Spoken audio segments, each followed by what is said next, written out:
There's what they call the cocktail of pills that you can take to at least maintain your HIV. What if that happened in tinnitus? What is it, Patrick? I know you know it. Yeah. Hey, well, the conspiracy, like the triumvirate actually told me they're waiting and they're going to release it in 5 years. I wish that were true, man. Hey guys, welcome back to the Dr. Cliff Show. I'm Cliff Olson, Doctor of Audiology and co-founder of Modern Tinnitus in Scottsdale, Arizona. And today I am joined by a very special guest, the CEO of the American Tinnitus Association, Patrick Lynch. Patrick, hey, thank you so much for coming out to Phoenix. Dr. Cliff, great to see you. Thanks for the invite. You're very, very welcome. Really excited to have you out here. My friend and colleague and co-owner of Modern Tinnitus, Craig Casper, was like, you got to get Patrick on the show. You guys got to talk. A really interesting story, your background and all of that. We've, of course, as audiologists, me and Craig, we're super familiar with the ATA. Yeah. You guys have been around longer than I've been an audiologist, and I believe even longer than he's been an audiologist. Probably. Even though I joke with him all the time about how long Yeah, remind him of the age That's part. right, Yeah. that's right. So he's got a little bit of gray in his beard more than I do. Hey, at least he has a beard. I can't do either. So you guys have me beat there. So, but where I want to start off this is that there might be some of my viewers out there who really have no idea. This might be the first time they're actually hearing about the American Tinnitus Association. So can you give them a little bit of a background understanding of what this organization is about? 100%. Craig's great, by the way. I was just on a podcast of his a couple months ago and love his work. But yeah, I mean, I'm among the patients who suffer from tinnitus and did not know the American Tinnitus Association was a thing. I've had tinnitus myself since I was 18 years old. I had cancer twice as a teenager and developed tinnitus during some of my chemo treatments. At the time, 25, 30 years ago, I was told by an audiologist, learn to live with it. And fast forward 25, 30 years later, I found out about this organization called the ATA, the American Tinnitus Association. They were looking for a new leader. And I was shocked to learn two things. A, that the ATA existed, but B, that today, patients are still being told the same thing, learn to live with it. And of course, you and I know that's not the case. There are things you can do. So the ATA was founded over 53 years ago. We were founded, I'll tell the story really quickly. There was a gentleman by the name of Charles Eunice on the West Coast. This is pre-internet, pre-Google, pre-Wi-Fi. And he had pretty bothersome tinnitus, and he didn't know what to do. His local ENT didn't know, his local audiologist didn't know. And he was thinking to himself, there's got to be researchers or someone out there who's got an idea. Really long story short, he found through the NIH, he found the name of one researcher in Oregon who happened to be doing one research project on tinnitus. And this was a gentleman by the name of Jack Vernon.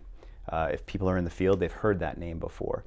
Charles meets Jack, they talk. Jack says, hey, I'm a researcher. I work at a university, I'm a PhD, I'm not a doctor, I'm not a provider.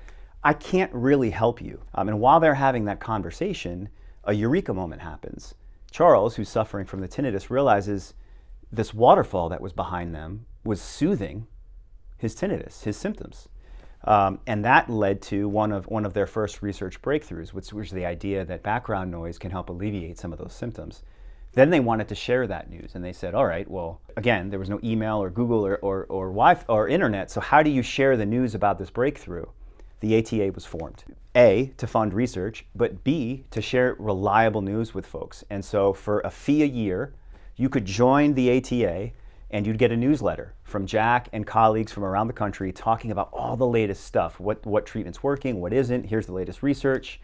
And as they grew, they started to raise more money. As they raised more money, their mission grew, which is predominantly the ATA exists to silence tinnitus together. Full stop. And since then, we've funded research, we've educated providers, and we continue to provide resources to patients, and that's what we do today. So we have three stakeholders. We're a public charity, 501c3.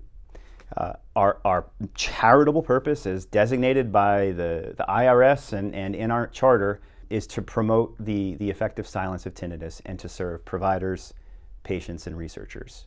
And so everything that we do is in pursuit of that mission. That's very cool. I do want to dive in a little bit more. You had briefly shared a little bit about your history with tinnitus. Yes. My story with tinnitus is that I was in Marine Corps boot camp, and they found a hearing loss in my right ear. They sent me in for an MRI because they thought maybe I had a tumor growing on my auditory nerve. Come back, and fortunately it wasn't a tumor, but they asked me if I heard ringing and buzzing, and I'm like, well, yeah, isn't that what every silent room sounds like is a ring. Yeah. And they're like, well, no, that's actually not true. That is tinnitus there. And so you said that you had cancer as a kid in your teenage years, I believe. Yes. Right? And recently, actually, believe it or not, 3 months ago, I was diagnosed with colon cancer. 3 weeks ago, I just had my colon reconnected. No kidding. Surgery. Yeah. No yeah. kidding. So I've had it 3 times now. Lucky me. Okay, but the initial phase of that, like, was chemotherapy. Is that what caused it? Do you have a high frequency hearing loss? Like, what's going on with that? I don't have significant high frequency hearing loss. Thank God, at least not yet.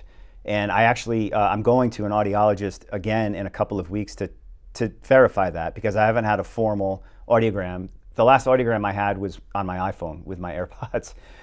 So I'm looking forward to formally testing that. But as of right now, I don't have any formalized hearing loss at any of those extreme frequencies. But they did notice the other telltale signs of tinnitus back when I was 18 and was undergoing chemo. Can I say, yes, this cytotoxin directly led to your experience with tinnitus? I don't have that proof. What I know is after a week of one of my chemo treatments, I was hearing it at night. I was hearing it when I woke up, and it hasn't gone away since. And I didn't have it before that. Did you have anyone to kind of tell you that was an expectation potentially of going through treatment? Not at the time. Did you have anyone to kind of support you, with it? Like how bothersome was it? Yeah, at first it was quite bothersome, and I was nervous because I heard it. I was 18, so I'm a senior in high school, right? So I'm in school, I'm in class, I hear it. I'm at practice, I hear it. I was on student council. I heard it all the time. And I thought to myself, man, I'm going to go crazy if I have to listen to this all the time. I'm 18 and I don't know any better. And this is like AOL existed, but Wi-Fi didn't. So there weren't many places for me to go.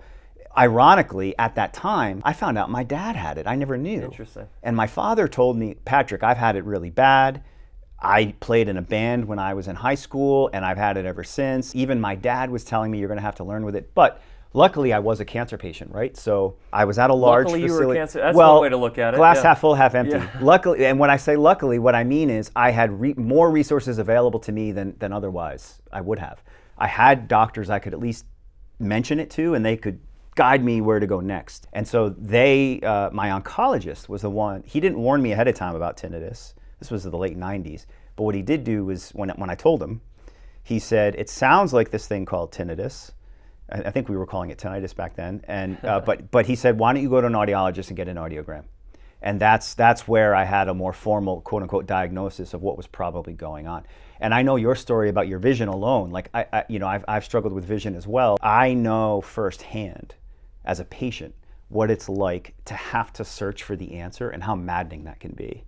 And the reason I was drawn to the role at the ATA as the new CEO is because here's an organization that exists striving to alleviate that frustration. Where the heck do I go for someone who can help me or to learn whether something's legit or not? And that in theory is the mission of this nonprofit, the ATA. Well, it's kind of crazy, with your story, trying to find answers and not having, people to actually give you an answer. Yeah. And I think that everyone who has tinnitus is familiar with having been told at one point in their life that, like, oh, just learn to live with it. There's no treatment available for it. You brought up my vision difficulties to where I have an asymmetrical vision loss too. Go figure, right? Ears and vision. God bless, man. And it was driving me crazy. And I would go into these optometrists and they're like, well, you've got a little bit of an asymmetry there, but it's not enough to even worry about. You'll be fine. I'm like begging you to give me something. And honestly, I probably would have done anything if they said, oh, do these eye exercises. I think that's something that people with tinnitus experience as well. They get told that there's nothing you can do, so they literally go online and search for anything, and nothing is too crazy for them to be willing to try. You type in tinnitus in Google, and it's shocking the things that come up, right? And you and I know the things that people should and shouldn't lean towards. I would say the pursuit of truth, whether you're talking about tinnitus or politics or science, oftentimes is about the journey and not the destination. And I serve as a patient advocate for the ATA, so I can speak from my perspective. I'm a recovering attorney. I'm not, I'm an MBA and an ESQ, but I'm not an MD. So I can empathize with that search, as you can with your stuff. And I think part of the search is being honest with yourself. And I studied philosophy in undergrad, so this goes back to St. Augustine and the Confessions. Or you can look at The Alchemist by Paulo Coelho. These are books and biographies that talk about the search versus the finish line. And science is predicated on this. So the Socratic method, Socrates starts with, all I know is that I know nothing. And logic itself is based on asking a question, determining the result, and then following the questions after that. And then that's what gave birth to the scientific method, right? And we talked about this. The scientific method really is just about a hypothesis, setting parameters to ask the question, accepting the results, whatever they are. If you're lucky, it gets peer-reviewed and other people challenge the basis, and then you can say it's evidence-based and peer-reviewed. But basically all that is a formalized version of going on a journey to get an answer. So when you're a patient, understanding that you're never gonna get one-size-fits-all answer, but being honest with yourself, this seems to work, this doesn't seem to work, this person knows what they're talking about, this person doesn't, and recognizing that there's no one answer. And I went through this to the cancer story, and I continue to experience it. So I had cancer twice as a teenager. I had it again now in the last 3 months, crazily enough. And each time, it was a couple of things. One, my oncologists have never used the word cure, which is almost crazy to think about because we hear the word cure all the time. But really, there are very few medical conditions, whether it's cancer, lung disease, cardiac, hearing, that I'm aware of, where there is a definitive C-U-R-E. In the medical field, they don't like to use that word. So yeah, it's frustrating tinnitus doesn't have a cure, but guess what? My leukemia didn't have a cure. My colon cancer technically doesn't have a cure. They took a tumor out of my colon. They took my colon apart. They put a colostomy bag in. Then they stitched it back up. I was told there's no more cancer there, but they also said there's a 10% chance it might come back. They never said, Patrick, you're cured. It's the same thing with tinnitus. And so knowing that as a patient and allowing yourself the opportunity to fail in that journey, and you know, you might have a setback, you might have a bad audiologist or a bad ENT, or you might buy some cuckoo product on the internet and you realize you got hosed. Allowing yourself the forgiveness to say, okay, that didn't work, but maybe these things will. And there, like the journey that's where the journey becomes important. And so I think the next question might be, and you could talk to this maybe, like, how do you find the right partners on that journey? Like, you know, how do you know the person you're talking to now is trustworthy, knows what they're doing, you know, is helping you? Well, that's a huge problem that we have. And, you know, I've spent most of my time talking about finding, you know, a hearing care professional who follows best practices. And Yeah. it's just hard for the individual who suffers from hearing loss to find the right person to go to. Because in their eyes, like, they've been told pretty much their whole life that, like, oh, you go find a doctor who specializes in this thing, and they've gone through a ton of training, and you can just trust them, Yeah. right? Or go to someone who at least wears a white lab coat, because if they're wearing a white lab coat, that means something. That Yeah. means something too, right?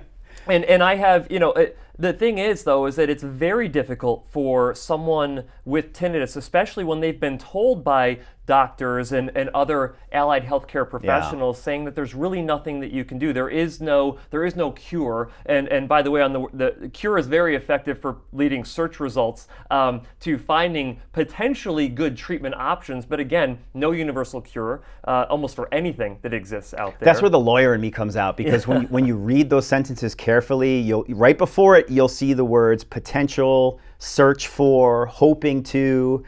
I don't, you know. Or you add a question mark at the end. Will like, it be is a this the yeah. cure, right? Yeah. So, but I think that there's this idea of like bridging the person who actually wants to find the cure with good information Yeah. about things that are successful treatment options. And so I've had people come and say, Cliff, you can't use the word cure in a video title or something like that. And I'm like, listen, I get that, but one of my jobs is to get information in front of people. And if they never are presented the information, they never get to learn. And so while I have to lure them in with what they're actually searching for, and then I have to be like, listen, guys, I know you're here for the cure, but guess what? There is no such thing, but these are the things that you Yeah. need to know, right? Well, a couple of things there. First of all, this has been happening since print was a thing. Yeah. Look at what newspapers were doing in the 17 and 1800s. Today we call it clickbait. Yeah. But the bottom line is, if you want to spread your message, you need to have an audience to hear that message, right? That's right. So I think the more authentic and upfront and honest folks are about what they end up saying is okay, as long as you're not becoming super transactional and you're just becoming a marketing firm. So it's a delicate balance, and Totally. I appreciate it. Well, I would say that like if you're using the word cure as clickbait, and then you go and say that this is truly the cure, you need to do this one thing, that is red your flag. huge red flag. Huge red flag. And obviously, I will state unequivocally as a patient advocate of the American Tinnitus Association, we know there is not a cure, period. Does that mean we're not searching for one? No. We hope for a cure. We want to fund a cure. If we could fund a cure and put all audiologists and the ATA completely out of business, that's our goal. Short of that happening, in pursuit of that, there's an old cliche, aim for the moon and you miss, you still end up among the stars. Same idea. We can aim for a cure. That we should be aiming for a cure. We may not get it ever, but in the pursuit of the cure, when NASA went to go to the moon, they also developed technology for CAT scans and Wi-Fi and cellular communications, all things that were, that's not going to the moon, but those are all things that resulted in that goal. I think it's the same thing with tinnitus. If we're pursuing a cure in our research, in our treatment, in our information, just because we don't get the cure doesn't mean we're not going to get reliable treatments, CBT, bimodal stimulation, hearing aids, background stimulation. All of those things are a result of us trying to find that cure. So I am of the mindset that the ATA we're a 501c3. We're the only 501c3 in the United States that only focuses on tinnitus, just tinnitus. And we've been around for over 50 years. So we can't, we were joking earlier about how long you and Craig have been in the practice of audiology. The ATA predates all of us, and we're still around for a reason because we've been doing it in a responsible and reliable way. And now we're trying to go to the next level. Think about it like Project Moonshot for cancer. A couple of years ago, some folks said they wanted to cure cancer.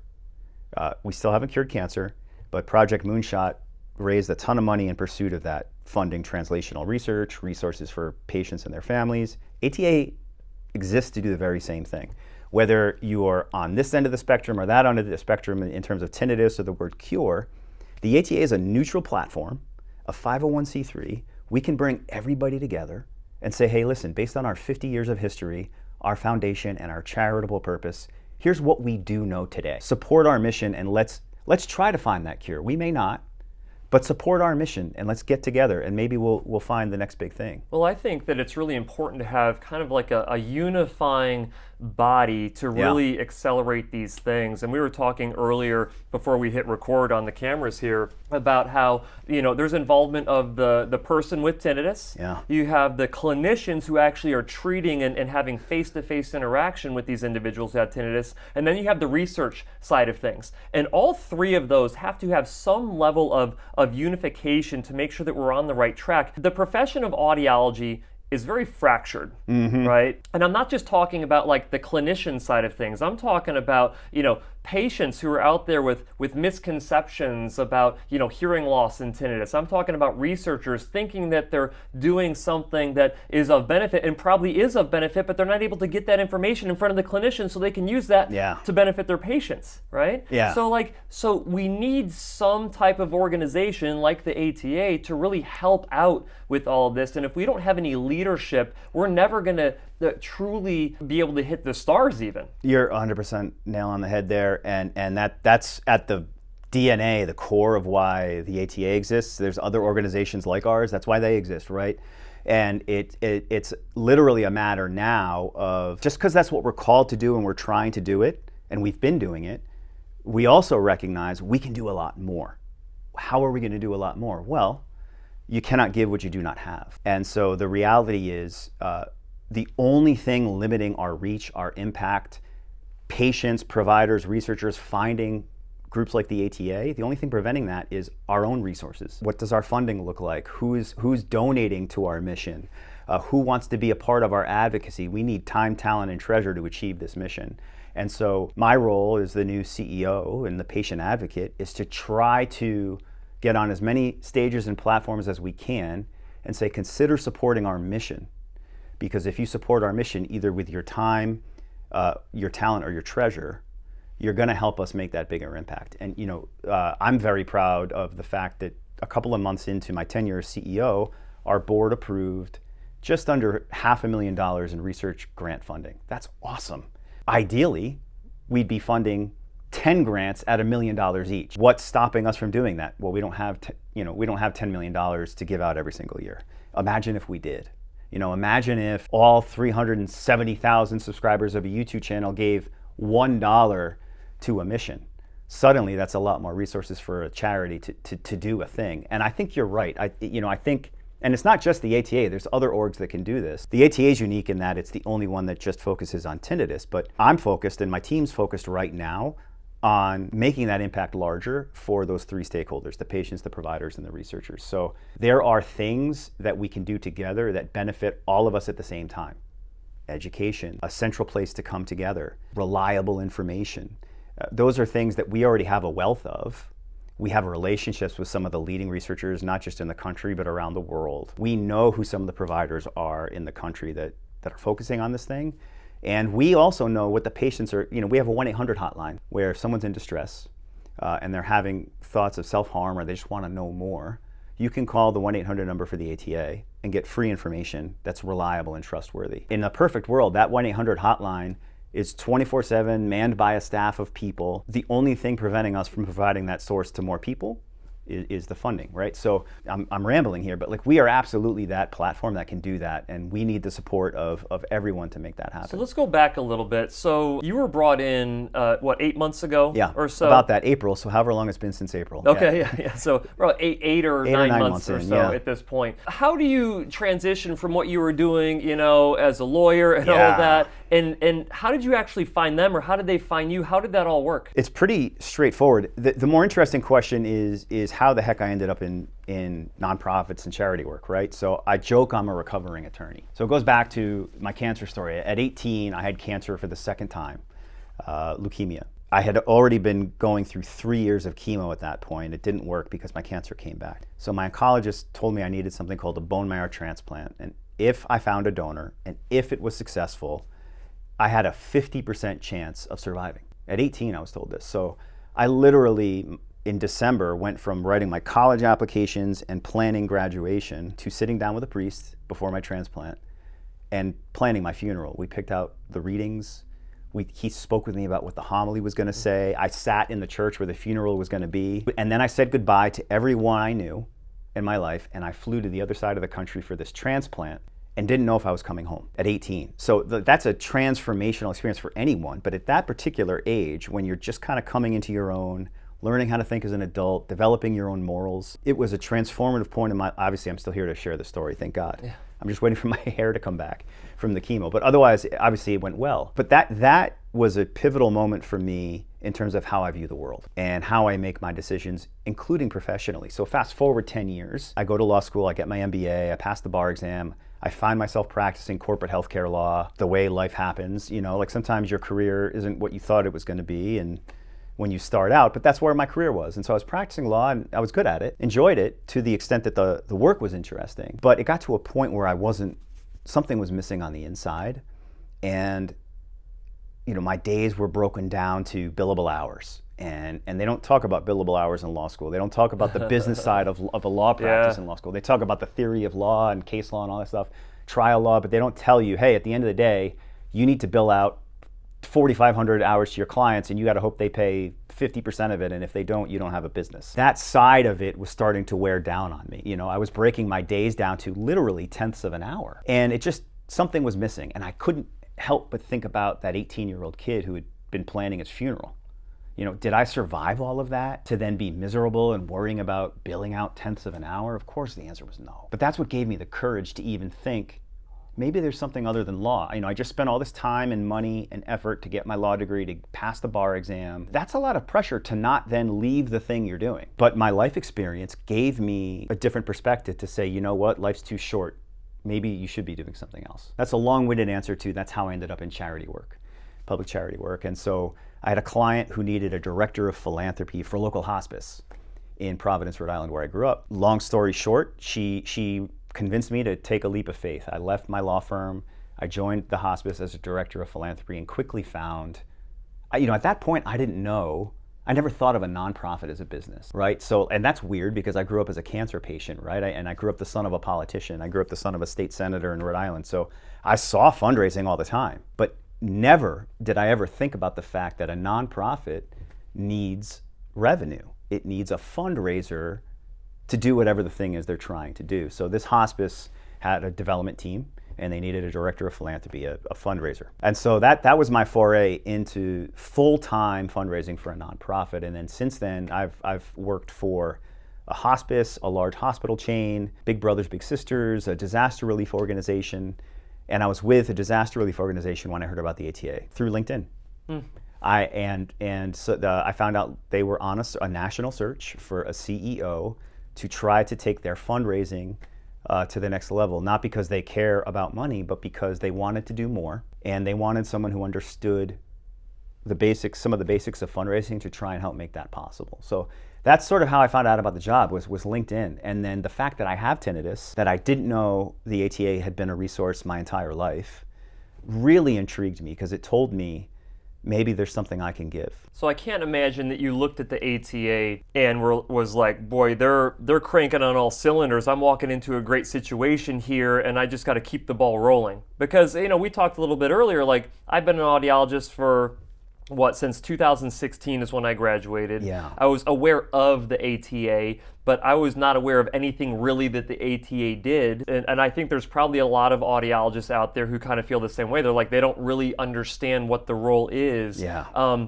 So I can't imagine, that you came in being like, oh, let's just keep the things running the way that they're humming along. Like, they probably wanted you to come in to kind of stir things up a little bit. I would say we have an incredible history. I mean, there's a reason why we've been around for over 53 years. Like, and our founding is rooted in the most amazing purpose ever. You've got a patient and a researcher who came together with a common denominator. We need to share information, and we need to do more. That's never going to change. So the ATA can always do more. Just like you or I in our personal life, in our marriages or our relationships or our friendships, we can always give more of ourselves. The ATA is no exception.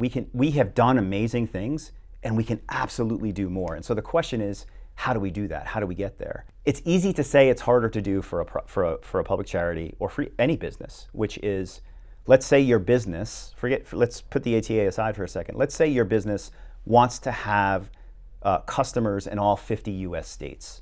That's an admirable goal, and arguably you should strive for that. If you get customers in all 50 states, you're going to increase your revenue, you're going to increase your reach, you're going to have a wider market. You can look at the Fortune 500 companies in the US, Apple, Microsoft, Google. They're looking for growth in China and Europe and all sorts of other countries because they can always do more. It's the same thing with the ATA. The first question, I think, really is, why does the ATA exist? We exist to silence tinnitus together. And then the next question is, how do we do that? We do that by raising funds and setting goals for impact. And then what do you do, which is the question you're asking. Well, what is it the ATA actually does? Well, today we do some pretty incredible things. We have a 1-800 hotline. We have a webpage with reliable information. We have a magazine we put out 3 times a year. We fund research annually. We serve as a platform for people to come together. That what can grow. And so as long as we stay true to our why, I think we'll get there. My hope when I came in was to say, wow, look at this. An org that's been around for 53 years is still going, still receives support from memberships and donors. We have vested relationships with folks who have been giving to us for 15, 20, 25 years in a row. Donating to a charity is exactly like investing in a stock. Even if you're only donating $5 to a mission, you either, whether it's the ASPCA and you care about your dog, or it's your kid's school or their soccer team or your church, there's some part of you that believes in that thing.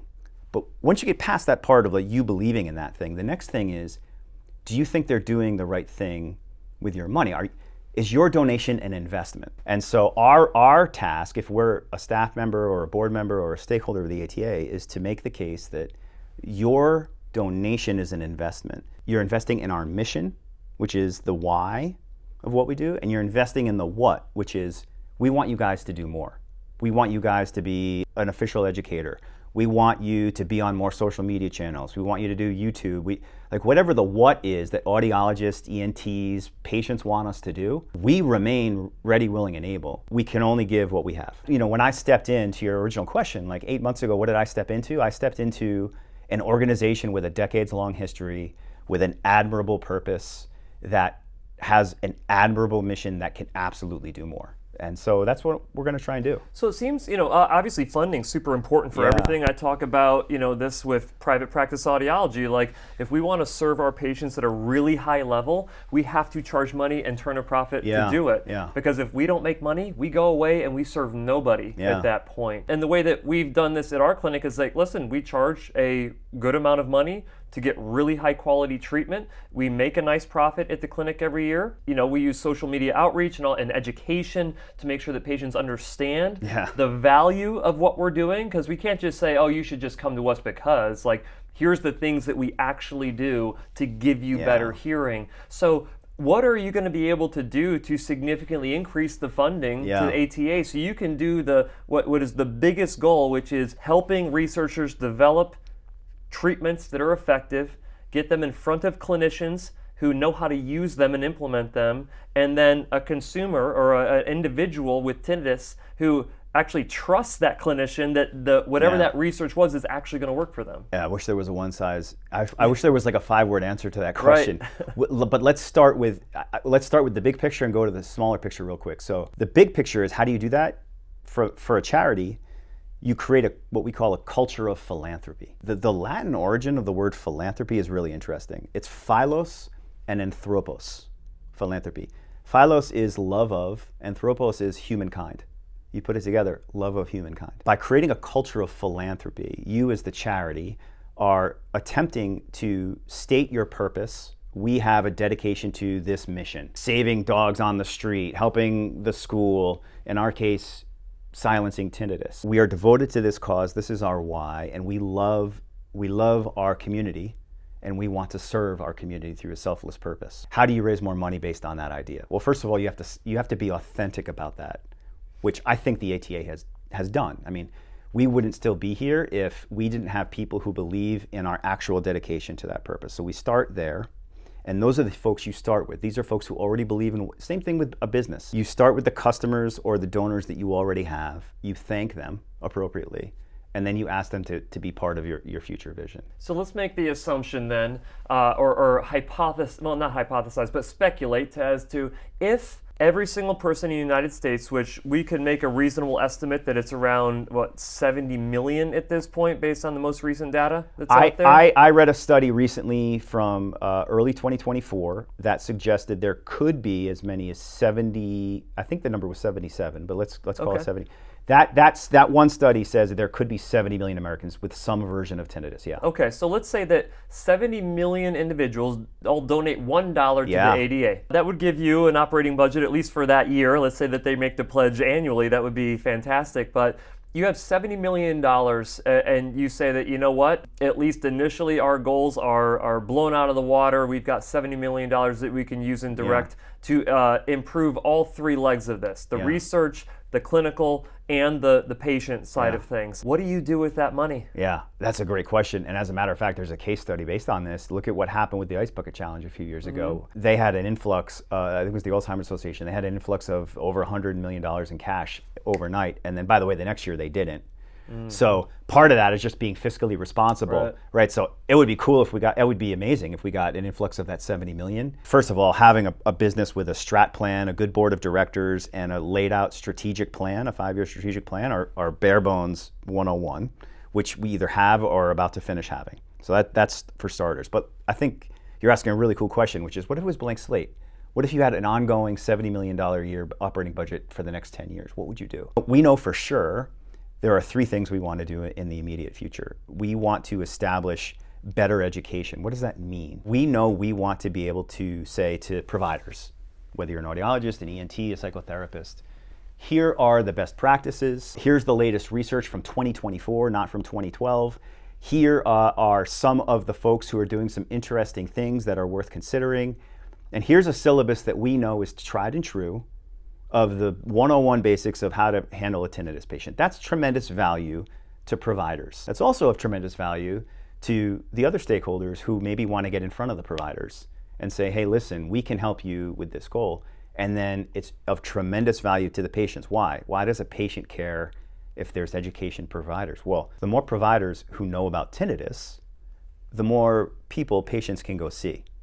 So that's the second arm of what we want to do. We want to be able to say to our patients, Here are places we say we know you can go that are safe, that are somehow verified and certified. Those two ideas, education and us vouching to a patient that someone's worth going to, require staffing, oversight, planning, putting syllabuses together, putting videos online, keeping in contact with both the professionals who are signing up with us and the patients who want to know more, keeping a website up. Like, all of that stuff requires resources. So the 70 million could go toward two things like that. The other thing that's really fascinating, if we had a $70 million budget, we could have an entire scientific department. We could have a chief scientific officer who brings together the best and the brightest minds of the field. Right now, we're forming a tinnitus advisory committee. It'll be consisting of volunteers from all the different walks of life in this field.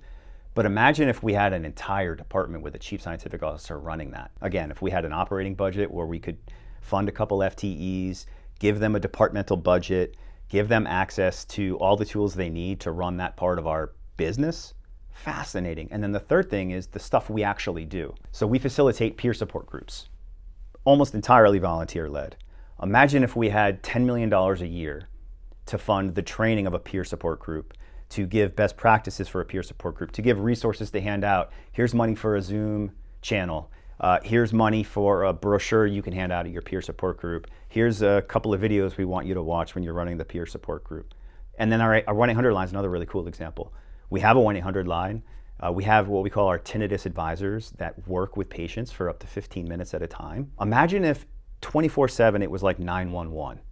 And you call it, you immediately get a tinnitus advisor who can say, here's where you can go, here's what you should do. If the ATA had $10 million a year to staff that line, pay for the logistics behind having a 1-800 hotline, keep the staff up to date and trained on the latest practices, information, what have you, that's a huge resource to those 70 million Americans who just gave $1. There's no shortage of things we can do, but I would say if magically we got it overnight, those are the first three we'd focus on.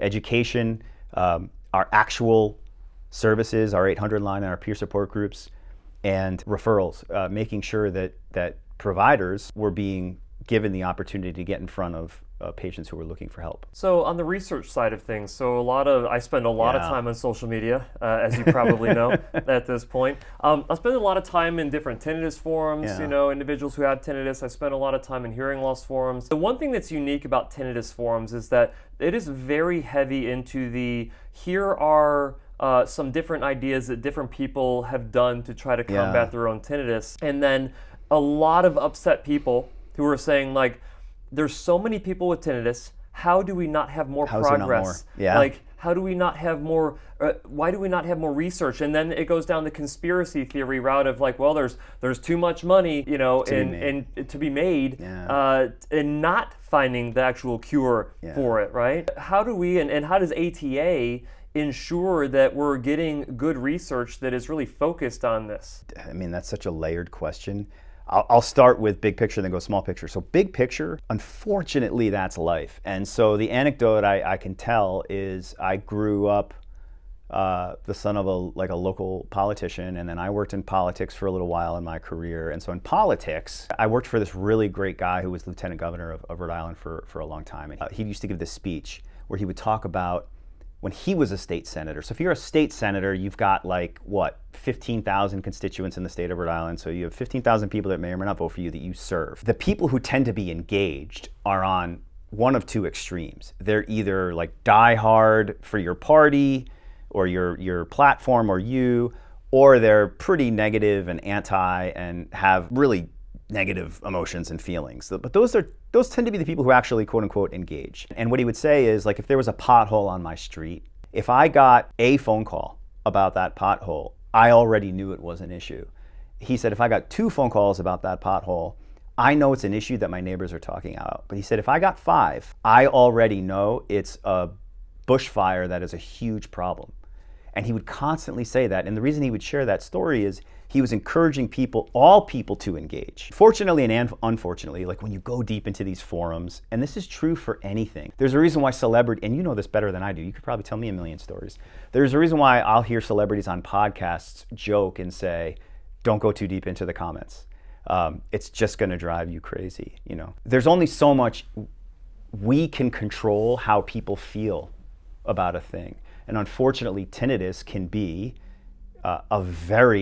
we know it's a very distressful thing for a large part of that population. We have to start with being empathetic and sympathetic to that fact. It's a reality. And with that comes people who have strong emotions about this. It is frustrating. I mean, I can speak from my angle as a cancer patient. There's an argument to be made by a conspiracy theorist that there's obviously a profit here. I can look at a charity like, I admire the Michael J. Fox Foundation personally. They, at the end of the day, exist to cure Parkinson's. They say all the time, we want to go out of business.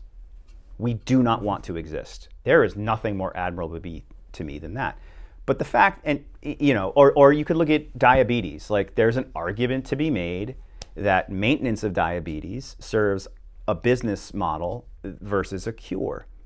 Maybe that's true, maybe that's not. I don't have control over that. Whether it was in politics, in my life as a cancer patient, or now serving the ATA, I have no firsthand knowledge that there is some triumvirate of people who are controlling the industry. They may very well be controlling the industry and setting up some system that we can't win in. But I'd rather choose hope. If I have a choice between being cynical and negative and saying, hey, it's just a bunch of people who are looking to line their own pockets, versus I'd like to invest in hope and try to be part of a solution, I personally would rather go on the second end of that. And so I think that's how the ATA is trying to approach this. We are not perfect. We do not have all the answers, but we're constantly pursuing them. The last part, the definitive part, well, how are you doing that? What are you doing to make sure that happens? We have a board of directors. We have a board of directors that oversee our strat plan, our vision, our operating budget, the day-to-day parts of our business. I'm the CEO, but I report to the board of directors. That's thing number one. Thing number two, when it comes to research, how do they say this is more important to fund than this? Well, first, it depends on how much we have to fund, right? So, I wish we were funding $10 million grants a piece each. I mean, that's what we need.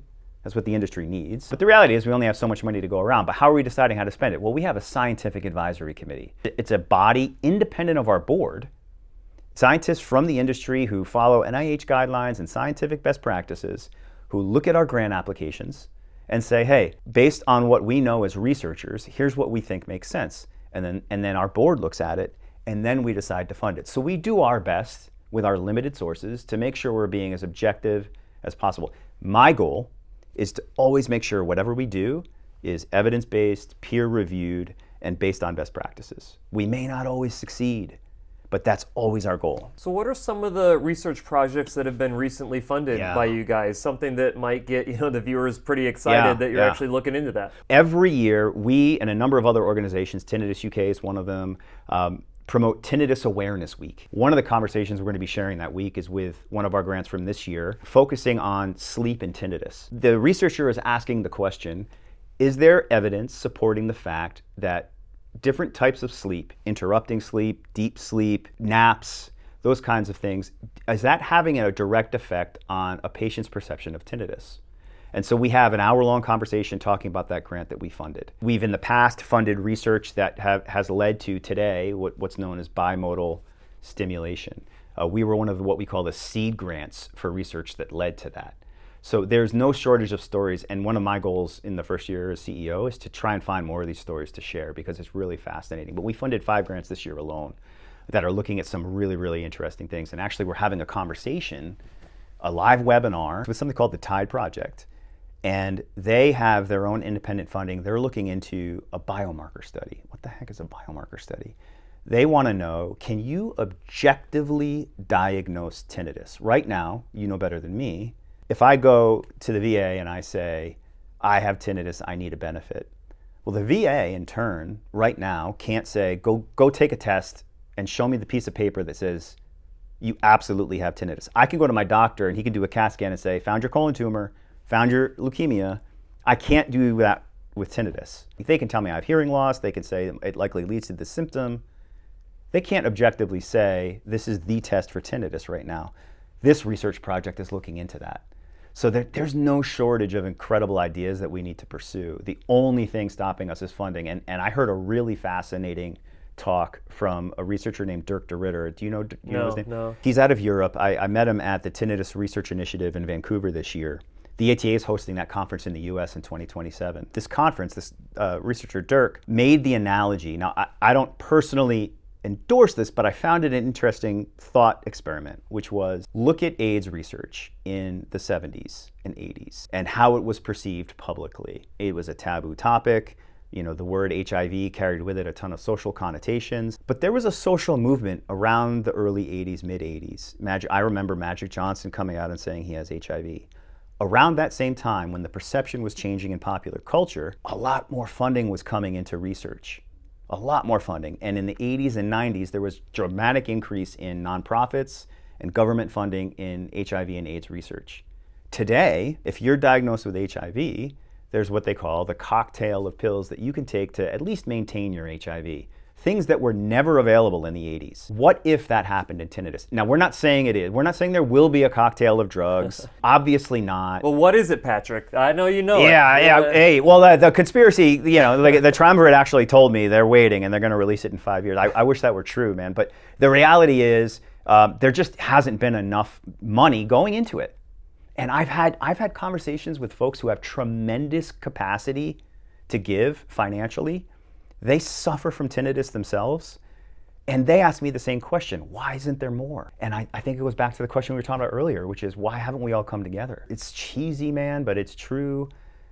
When President Kennedy said, ask not what your country can do for you, ask what you can do for your country, I think the same is true here. If you can find it doesn't have to be the ATA, but if you can find an org that you believe in that is going to help get us there, like, do your part. Give $1, give $5, give $10, donate some time. If we all do our part to the org that we believe in, at least we can say we tried. I know it sounds a little fluffy and philosophical, but I think that's where we're at. I think we haven't had like that Magic Johnson moment where someone says, I have tinnitus, this is serious, I know you have it too. And that's the other unique thing. If you have it, the last thing you want to do is talk about it and think about it. Right. I'm talking about it right now and I'm starting to hear it. I've been hearing it since you showed up to the Yeah, studio. exactly. I hear it every time I look at my darn business card, man. Like, I see this logo and I've got it myself. So that's the other unique thing that we've got. I mean, we have clips of folks like Chris Martin, the lead singer of Coldplay. William Shatner used to talk with us quite a bit in the past. Like, people with tremendous influence who have it themselves, but also don't like to talk about it. So that's another hurdle that we have to figure out how to overcome. But look at you. I mean, you started talking about not just tinnitus, but hearing loss, but you started talking about it publicly, and suddenly an audience found you because we know there's a captive audience out there. So what I would say to folks who are watching, and if they're this deep into the conversation, they obviously have a vested interest, consider being a donor of the ATA, ata.org. Consider being a part. $1, you could be one of those $1 of the 70 million Americans, and you've done your part. And in return, you have my word that as long as I'm a patient advocate for the ATA, we will never stop trying to pursue that mission of just silencing tinnitus, finding the best research, finding the best treatments, and bringing in the latest research, updating us all on what the best practices are. So telling a provider, here's what you should do during intake, here's how to triage a patient, here's where to send them next, here are some good next steps. We have a lot of that information, and we just need to, we can do more sharing that with the people who need to know. Absolutely. When Dr. Craig Casper approached me and my wife Ashley, who is also our business partner in Modern Tinnitus, he's like, I've been treating tinnitus for a really long time, like 20 years, honestly. And when we started having these conversations, he wanted to reach out to me because I've been an advocate for the best practices of hearing care. There's research that's been done, that's been compiled and reviewed by our professional organizations, and they say that these are the things that you should be doing to get an optimal treatment outcome if you're going to treat an adult with hearing aids. And so I started promoting that, back in 2017 when I first started the channel. And he approached me and he's like, you have the ear of the individuals who have tinnitus and hearing loss. I have been practicing for 20 years, and and he doesn't just do stuff based off of gut feel. He'll look at position statements, for the otolaryngologist. He'll look at position statements of different organizations and research that they've compiled over the years, and basically take that and use that in his treatment and his implementation of treatment inside of his clinic. But the two sides that we're trying to solve for is how do we actually treat these individuals successfully Yeah. from the clinician side? And then how do we get the information of these treatments to the end user? The thing that we have no control over is the actual research that's being done. Like, we might be able to encourage researchers to be like, we really need you to study this, like the sleep. Sleep is a big component of the treatment model that we use in our modern tinnitus specialty centers. And it would be fantastic to have a lot of peer-reviewed research showing like this is exactly what we're looking for from a sleep perspective. Yeah. It would be fantastic for us to be able to, instead of doing all of these different diagnostic tests, to give us what we believe to be indicating to us that this individual has tinnitus and how it's impacting their lives. We would love to have an actual objective test that says, here's the person's tinnitus, they definitely have it, here's what's exactly causing it, and here's exactly how to treat it. And we don't have that information yet. We're basically taking what research we have, and here's the thing about research is that once you have one research study that comes out and it's peer-reviewed, you're like, well, that's great, but we need more. Right? Yeah. So what's the next thing? It's always like finding the missing link. Like everyone wants to find like, well, how do we go from, Homo erectus, or get to Homo erectus from like Homo sapien or whatever it is. Like, let's find that, well, where's that transition point? But then when you find that transition point of like, we went from like monkeys to humans, right? Well, where's the transition point between that monkey and then that missing link that we found? Like, you create two new ones that you need to find. Like, there's never enough research. Never, that's and there out never. there. By the way, there never will be. Never will be. And to build on that analogy, you're talking about evolution. Evolution didn't happen in a moment. Like, there wasn't like Cro-Magnon didn't just go to Homo like that. I mean, it took millennia. Same thing with scientific research. I mean, the treatment that cured my colon cancer a couple of weeks ago, see, I just used the word cured, I'm not supposed to. That treated my colon cancer didn't exist it wasn't a thing 30 years ago. The colostomy bag that I was living with, but colostomy bags didn't exist 400 years ago. Right now they do. It's the same thing with research for tinnitus. There will never be enough. Where the ATA can come in is when folks like Dr. Craig or yourself realize, man, we need more research for a biomarker. If we got 100 phone calls in one day that said, we need to focus on sleep. And we got those phone calls every day for the next 3 days. You guys hear that? Yeah. No, every single day. Yeah, every single day. Call her in. No, don't do that. But that would would do a thing. Now, how do you guys give credibility to different research that's been done? So, like, funding is one thing. Yeah. But they come up with a result, and that result, is either going to be an impactful one in a positive way or a negative way, whatever the case may be. One of my teachers in university, when I was running my capstone project for research, I told him, well, what if I don't get the result that I want on this? And he's like, well, it doesn't matter about getting the result you want. What matters is that you find out if something works or doesn't work in my particular case for that research project. But like, how do you take what they come up with and disseminating that down through the rest of the channels? Because you're talking about not just disseminating it to the clinicians, you're talking about disseminating that to the end user as well, the person who has tinnitus. How do you communicate that down the line? Yeah, it's a really good question. I think you brought up two really important points there. And it goes back to what we were talking about earlier, which is the journey, not the finish line, right? So science, by its nature, is about observing, collecting the observation, and then being true to yourself about the answers of that observation, right? So in your particular case, you had a research project and you were nervous about, man, like I hope it proves this hypothesis, but it might not. And your professor was correct. That's good. Either result is good because we now know. And so then your question is, well, what do you do with the next step? We have a grant management program. We have the SAC that oversees the data. We will continue to strive to share that data in an open forum, right? So redoing our website, making sure folks have access to that data, sharing it with the folks who are interested, and making sure it's easily accessible. We have a database, for example, that was collected over the course of a decade by Jack Vernon, our founder, out in Oregon, of thousands of patients he saw over a 10-year period. And it's a survey that today, now it hasn't been updated, I don't know, probably hasn't been updated in at least a decade. But I had a conversation yesterday with someone who said researchers today are still using that database from years ago. Our call as a charity, and again, like we can always do better, just like anybody else in life, we can always do better. But just making it available to the public. Like the really cool thing about the ATA is we have no skin in the game in terms of like profiting off of anything. Our only goal is to make sure everybody is on the same page. So constantly making sure it's online, constantly making sure we share it through things like our magazine and our newsletters on social, and just making sure people know we exist. We've got a membership that's basically just our annual donors, growing our annual donors so that they constantly hear from us. It's easier said than done, that's for sure. So let's say that you do get the ear of the individual who has tinnitus. How are you going to help guide them to the clinicians that we try to be for them? Yeah, that's a twofold answer. It involves having a great relationship with the clinician and a great relationship with the patient. Because what we can't do is just send the patient to any provider. Conversely, we don't want to inundate a provider with patients that they can't treat.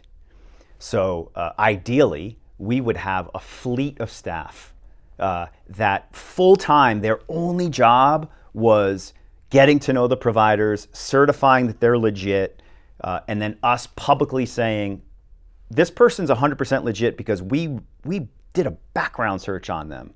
And then that same staff talking to the patients. Go to our website, type in your zip code, call our 800 line, and we'll give you a number of folks who are in your area. That's the goal of where I'd like us to be, that we have enough resources to legitimately spend staff time vetting the providers and educating them, by the way. So maybe a provider wants to be held out by the ATA as we say this person knows what they're talking about with CBT and tinnitus. If we have the resources to train that provider and then say, hey, you know what, we did a background check, they're legit, and then we also have the resources to do that for the patient. And there's tools that can do that. It's very easy to set up a web page with a Google map embedded. You type in your zip code and pins come up with the ATA has accepted or approved or recognizes A, B, C, and D within a 50-mile radius of your house. Check them out or call our 800 line to learn more. And the only thing stopping us is people who think that's a good idea helping make that happen. So annual donors, corporate sponsors, anyone who has a vested interest in something like that existing. If you're a provider and you want to have more reach or you want to know more about tinnitus, the more the ATA has to help you get there, we'll do that. Same thing with a patient. If you wish there was a better web page or a better Twitter account, X account, or a better text message that you could get, the ATA wants to get there. We have a basic version of it now. I want it and we want it to be way better. All we need is a $1 billion donor to say, hey, here's $1 billion to make that happen. And in lieu of one person making that happen, all of us coming together and doing their part. In 5 years, where do you want to see the ATA? Absolutely, and we talked about it a couple of times, I want us funding bigger research.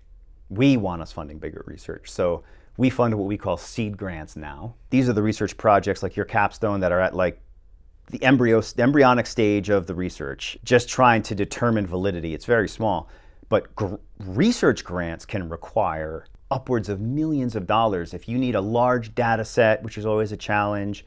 If you want to do patient-facing research, that's a huge challenge. It costs a ton of money. In 5 years, I'd like us to be able to say we're funding million and multi-million-dollar grants. Like Project Moonshot, I think it's not impossible. I think it's totally possible. I would like us to be able to say we have a chief scientific officer and a staff that are only dedicated to our mission. These staff, plural, are only working on our 1-800 line, on our certification programs, on our education, on our patient outreach, our patient support groups. We have dedicated staff, a whole department around the country. And then the third thing I'd really love to see in 5 years is some kind of a physical center of excellence, a tinnitus center of excellence, likely with a university. Imagine a physical place that serves as a clinic, a destination clinic, a research destination, and potentially an education resource as well. That's 1,000% possible, and that's definitely part of our vision right now. And then, so that I would consider that being inclusive of the research side and the clinical side to some capacity. What about the independent clinicians that are out there who are literally grinding it out day in, day out, treating one patient at a time, trying to get them results? Yeah. How do you help them? First of all, you're not alone as much as it might feel like it. I think the ATA is one of many resources. So remember that because you're not alone, there are resources out there. Our website's a really good starting point. And it's changing and evolving, and actually what the website is today is not what it will be a year from today. But start with a resource like the ATA.org. There's other organizations like ours, Hearing Health Foundation, International Hearing Society, American Academy of Audiology. Like, there are resources out there to help guide you. And then find the specialists in the field. We have folks listed on our website, but there are more, and I meet them every day, whether it's a researcher in New Zealand in Grant Searchfield, or an otolaryngologist in New York like Dr. Chandrasekhar. There are folks around the country. With a simple Google search, you can find them. So hope is paramount for patients and providers. It's key for every part of life. I've learned that as a cancer survivor. If you don't have hope, you're gonna feel alone. You're gonna feel like there's nowhere to turn to. And so from my perspective, again, I'm a patient advocate, I'm not a provider. So please give me some slack here, but I would say, realize you're not alone. The ATA exists.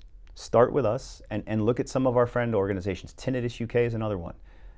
There are organizations out there that can provide resources. And then, God willing, 5 years down the line, the ATA has that many more resources. Well, hey, I've had a really good time Same chatting here. with you. For those individuals who are watching and made it all the way to the end here, they're probably interested in how they can help the ATA grow, because it is definitely in their best interest if they have tinnitus, or if there's someone who treats tinnitus, or if there's someone who researches for tinnitus, to see the ATA succeed. So what can they do to help you out? Where can they go to donate? Give them the deets. Yeah, sure. It's very simple, ata.org. We are on X, Instagram, Facebook, Threads, LinkedIn. Find us on all those social platforms. If you're a provider, tag us in a post. If you're a patient, tag us or comment on our posts. Let's have a conversation and a dialogue. So whether you find us online, through our actual website, or on social, we're on all the channels except for TikTok, but we're getting there. Tag us, comment on us, reach out to us through our 1-800 line on ata.org. We're here to serve. We want to do more. And gosh, whether it's $1 or some of your time, we really would appreciate your support. We have 50 years behind us proving our worth and our dedication, and we'd love for you to be a part. So ata.org, I'd start there. And awesome. I want to give you this. We give this to our most important VIPs. It's just a little lapel pin, a gesture of thanks, but it's our logo. Awesome. So thanks for having me on. This was really cool, man. Thank you so much. Thank you so much. Well, I've got something for you too. Oh, all right. People who come on the Dr. Cliff Look show, at this. they get a gift All right. from the show. So well, go ahead that works, pop and that we didn't plan that. No, Thank we you did so not. much. We did not. No, All right. This is terrific. Oh, fantastic! And I'm getting on a plane, and I need something to drink with, so I will be drinking from the Dr. Cliff show tonight on the plane. Awesome. Hey, thank you Thanks, so much doctor. for coming all the way out to be on you. the show. Really appreciate it, guys. If you have tinnitus, if you treat tinnitus, if you research for tinnitus, make sure that you go to ata.org. I promise you will not regret assisting in this mission that they have, because in 5 years, I would love to see a lot more research done at that point as well, and a lot more help for clinicians who are treating, and a lot more treatment options for you guys if you actually have tinnitus yourself. Now, if you enjoyed this episode, make sure that you hit that like button, and if you are not yet subscribed to the Dr. Cliff channel, make sure that you hit that notification bell so you get a notification every single time we publish a new video, and I'll see you next time.